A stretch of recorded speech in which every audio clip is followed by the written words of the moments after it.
Come on. Big preseason win over the Canucks, September 28th, 2025. We got the bottle of champagne. We're ready to celebrate. We're pre-gaming. We're pre-gaming the Stanley Cup Finals in September, folks. I'm kidding. No, we're not. We're not that serious here. We're also not having that much fun either. The Oilers did beat the Vancouver Canucks in preseason action. Could you imagine? Like, what do you think the reaction of other fan bases would be, by the way? Hi, I'm Austin.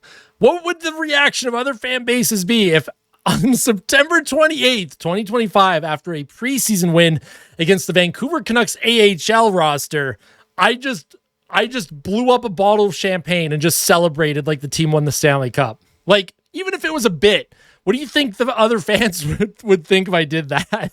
Now, this is something that we discussed on the live stream. If you tuned into the live stream, we were having a lot of fun tonight. This is carried over into the post-game fan reaction. If you're new to the channel, you're probably wondering, oh my God, there's a lot of energy. What is going on here? It is literally just preseason. Yes, I understand. I hope you enjoy your stay. We do have lots of fun here. And if you happen to enjoy this video, if you enjoy the fan reaction, hit the like button.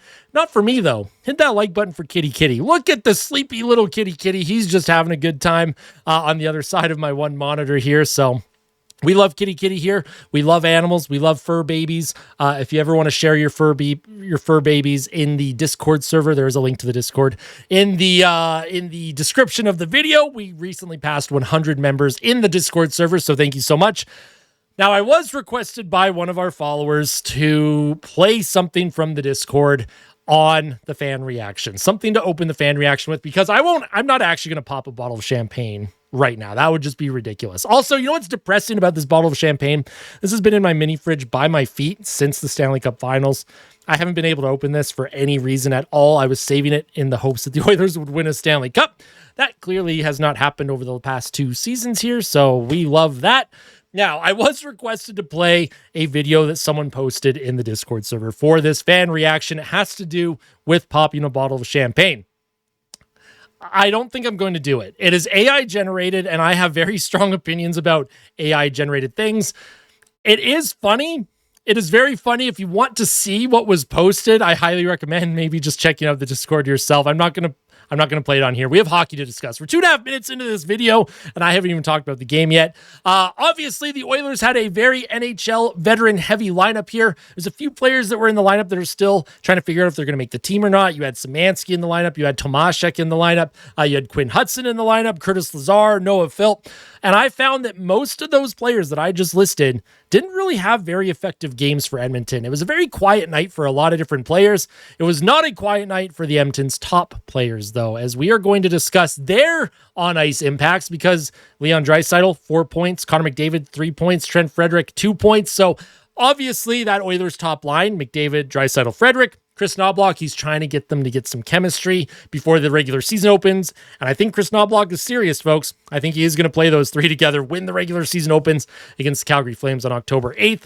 We're going to go over the edge visualizer for the Oilers goals. We're going to talk a little bit about Stuart Skinner as well. I don't think Stu had a terrible game. I think there was one goal where I don't think he had much of a chance on, but at the same time, after the one save we saw Thatcher Demko make tonight, where he dives across his crease and makes the save with the paddle, maybe you do want to save from Stu. It was the 3rd goal for Vancouver to make it a 1-goal game. I believe it was Lekramaki on the one-timer. We're going to go over it in the edge visualizer. I know a lot of fans are going to be talking about Stuart Skinner, and there's going to be tons of opinions about what his game was like tonight against an AHL team.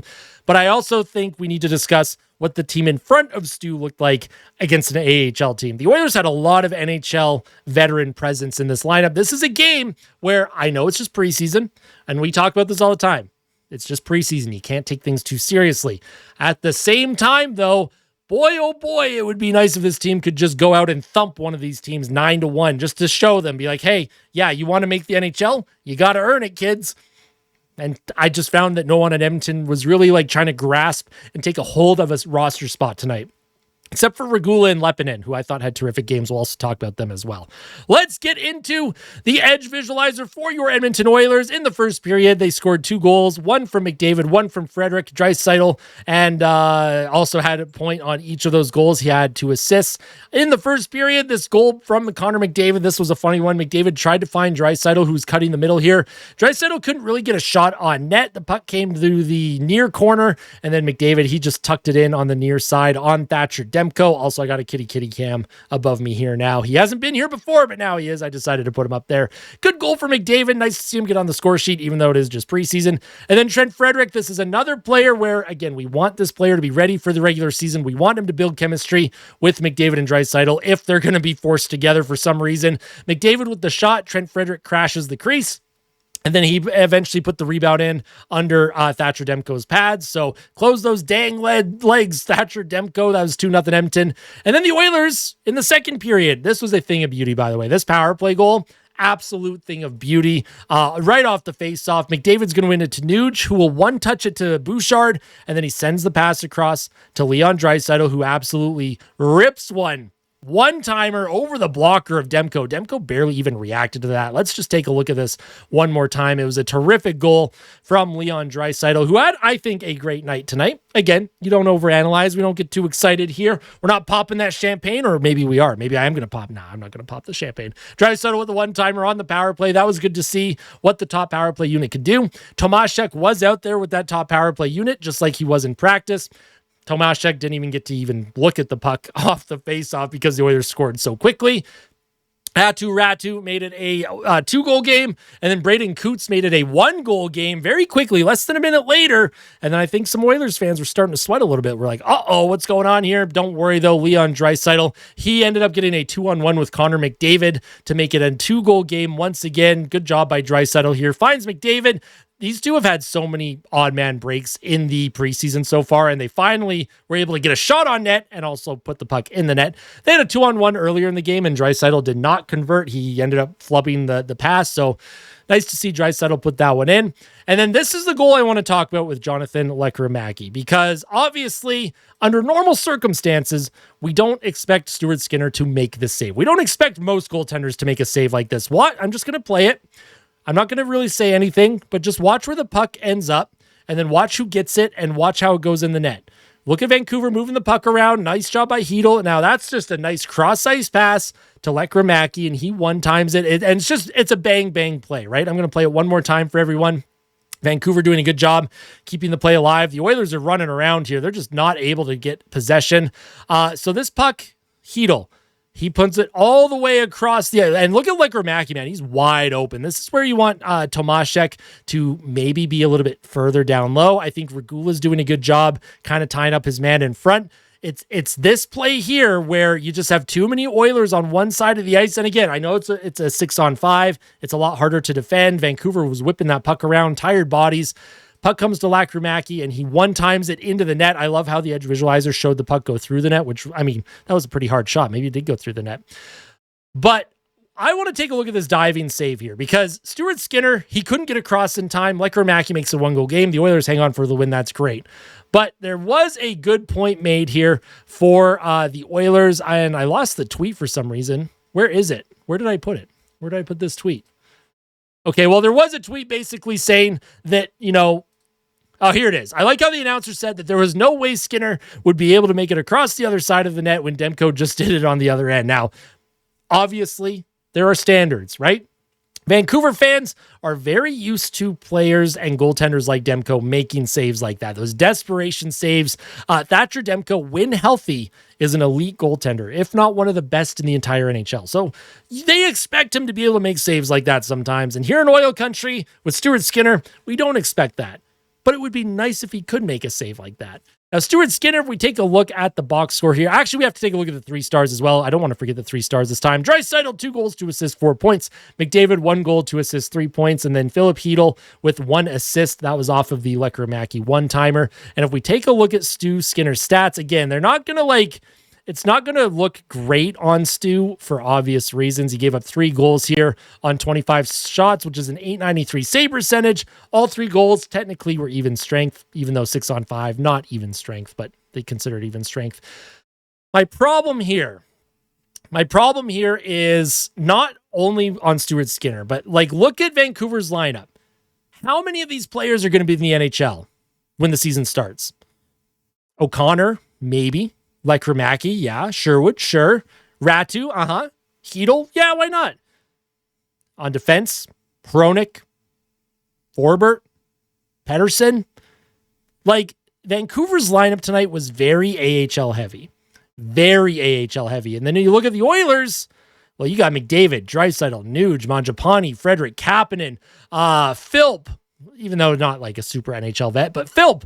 And then on defense, you have Bouchard, Ekholm, Emberson, and then you have Stu and Net. Like the Oilers, this is a game where I would have expected Edmonton, at least on paper, to come out on top like 6-1, 6-2. Like, I don't know. Maybe I'm asking too much. Maybe I just overthink things in preseason. I don't know. Maybe we just had so much fun tonight. Why am I even discussing Stuart Skinner's game and the Oilers game in general? Because it's hockey, and that's what we do. In terms of standouts, though, a couple standouts for Edmonton in a positive light. I did like Lepinen's game a lot for Edmonton. I thought he played very, very well once again. He's so smart with and without the puck. And another player who I thought had a good game for Edmonton that didn't get on the score sheet was Alec Regula. I thought overall, he had a terrific game. His ability to move the puck is pretty good for a guy of his size and his stature, and for someone who hasn't played a lot of hockey in the last 12 months. So for Alec Regula, he had a good showing. For a couple players who I think had not so great showings, I think Ike Howard, likely that would probably seal the deal for him. He'll probably go to Bakersfield, work on his game. He'll be a call-up option. I did not like Lazar's game very much. Personally, I just didn't think he had a great game. I thought Quinn Hudson was very quiet. I didn't think he had a bad game, but I thought Hudson was quiet. Szymanski, again, he was quiet. Tomaszek, also quiet tonight. A lot of opportunity for a lot of these kids and a lot of these players that are trying to make the team that just didn't show a lot. Now, Chris Knobloch, his logic with playing McDavid and Draisaitl together is, well, that gives ice time, a lot of ice time to other players in the lineup. That gives a lot of opportunity to other players to step up, get regular shifts, and maybe produce. Well, if that's the logic, it didn't work out tonight because nobody other than the top line produced anything for Edmonton. So some work to do here, obviously. A couple games left in preseason. We'll take a quick look at the Oilers' schedule, actually. We'll see what their next two games are. I know they only have 2 games left. They play Seattle on October 1st at 8 p.m. local time, and then Vancouver on October 3rd at 8 p.m. local time. Oh, man, late games. I'm going to do live streams for both of these. But I'm not going to be happy about it because we have to stay up late watching preseason action. But we will likely know what this roster is going to look like in the next 24 hours. 24 to 48 hours, I think there's going to be a significant amount of cuts for Edmonton. And I think the last 2 preseason games, that's where you really want to get a look at who you want in your opening night lineup against Calgary on October 8th. Let me know all of your thoughts in the comment section below. If you enjoyed today's video, hit the like button. If you really liked it, hit the subscribe button as we work our way towards 10,000 subscribers, although we are getting closer to 7,500 subscribers. So that's a terrific milestone to hit within the next few weeks, so I cannot wait for that. Anyone that tuned into the live stream, thank you so much. Your support means the world. Anyone that was a member tonight, the donations, super chats on stream, thank you all so much once again. And I know Kitty Kitty is also very thankful for that. Sleepy boy, Kitty Kitty. Send your love in the chat for Kitty Kitty. Not in the chat, sorry, the comment section.